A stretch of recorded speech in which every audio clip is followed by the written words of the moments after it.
అధ్యక్షురాలు బి నాగమణి, ముఖ్య అతిథులుగా విచ్చేసినటువంటి రాష్ట్ర ఉపాధ్యక్షురాలు గోదావరక్క, జిల్లా ప్రధాన కార్యదర్శి సత్యారాణి, తర్వాత జిల్లా నాయకురాలు దీపాశక్క, అట్లాగే ఈ సమావేశానికి ఇచ్చేసినటువంటి మీ అందరికీ కూడా ధన్యవాదాలు.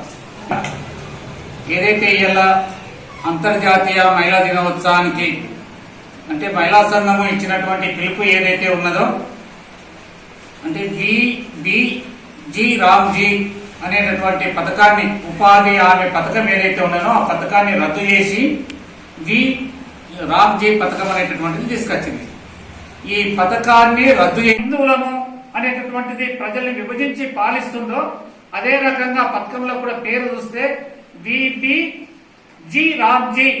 రామ్జీ అంటే ఇప్పుడు శ్రీరామ్ హిందువులందరూ వాళ్ళు ఏమంటారు, బీజేపీ వాళ్ళు జై శ్రీరామ్ అని అంటారు. అంటే ఆ పేరు కలిసేటట్టు ఆ పథకంలో కూడా పేరు కలిసే విధంగా అది పెట్టి జి రామ్జీ అనేటటువంటి పేరు కలిసే విధంగా త్యాగాలు చేశారు. అంత చేస్తేనే ఆ రోజు నుండి అంతర్జాతీయ మహిళా దినోత్సవం జరుపుకోవాలని చెప్పి మళ్ళా జరిగినటువంటి మీటింగ్ మార్చి 6 తారీఖు. అట్లాగే ప్రగతిశీల మహిళా సంఘం మా రాష్ట్ర కమిటీ ఇచ్చిన పిలుపు ఏంటంటే ప్రతి సంవత్సరం కూడా వారోత్సవాలు జరపాలని 1 నుంచి 8 తారీఖు వరకు ఈ అంతర్జాతీయ మహిళా దినోత్సవాన్ని జరుపుకుంటున్నాం. దాంట్లో ప్రధానంగా ఈరోజు ఉపాధి హామీ పథకాన్ని కేంద్ర ప్రభుత్వం మార్చింది. ఆ దాన్ని మేము తీవ్రంగా ఫస్ట్ వ్యతిరేకిస్తూ ఖండిస్తూ ఆ పథకాన్ని తీసివేయాలని ప్రగతిశీల మహిళా సంఘం బలంగా కోరుతుంది. అట్లాగే ఈరోజు మహిళలపై జరుగుతున్న అత్యాచారాలు, మతం పేరుతోని హత్యలు, ఇవన్నీ ఈ రోజు రోజుకు తగ్గుతాయి అనేది అనుకునడం లేదు, పెరుగుతున్నాయి. కాబట్టి ఇవన్నింటినీ కూడా ప్రగతిశీల మహిళా సంఘం తీవ్రంగా ఖండిస్తుంది. ఇకపోతే వ్యవసాయ కార్మికుల అందరికి కూడా ఇలాంటి ఈ రోజు దీనికోసం మనమందరం ఉద్యమించి ముందుకెళ్లాలని ఈ ప్రగతిశీల మహిళా సంఘం అంతర్జాతీయ మహిళా దినోత్సవము.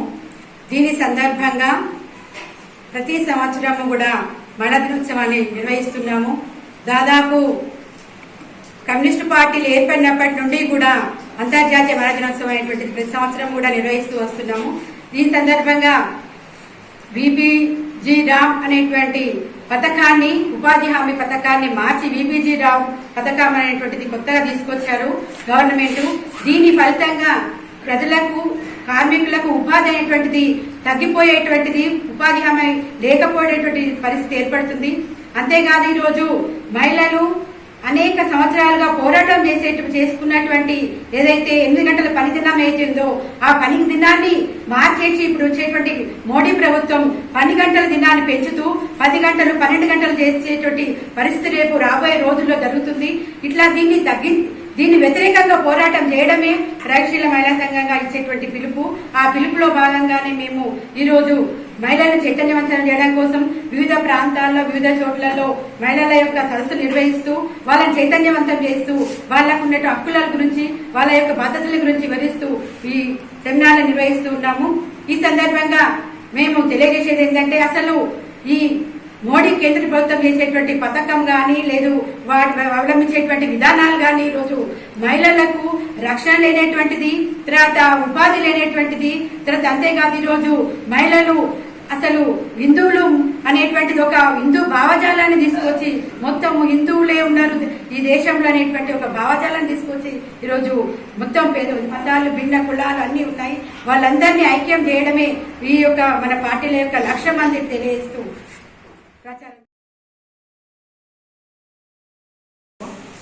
हम आज महिला दिनोत्सव बोल के मना रहे। ये 101 साल पहले जो बड़े लोग ये पार्टी में रह के लड़के 12 घंटे के काम को 8 घंटे बना के लेकर आए, वो उस वजह से उनकी याद में हम आज ये दिन मना रहे हैं। इस वजह से कि आजकल औरतों के लिए बहुत तकलीफ गुजर रही, क्योंकि हर जगह बच्चियों को कहीं पे भी सेफ्टी नहीं है, औरतों को नहीं है। ये प्रभुत्व क्या कर रही, मोदी सरकार आए बोल के मालूम है, लेकिन मोदी सरकार आके औरतों को जितना नुकसान पहुंच रहा किसी को नहीं पहुंच रहा।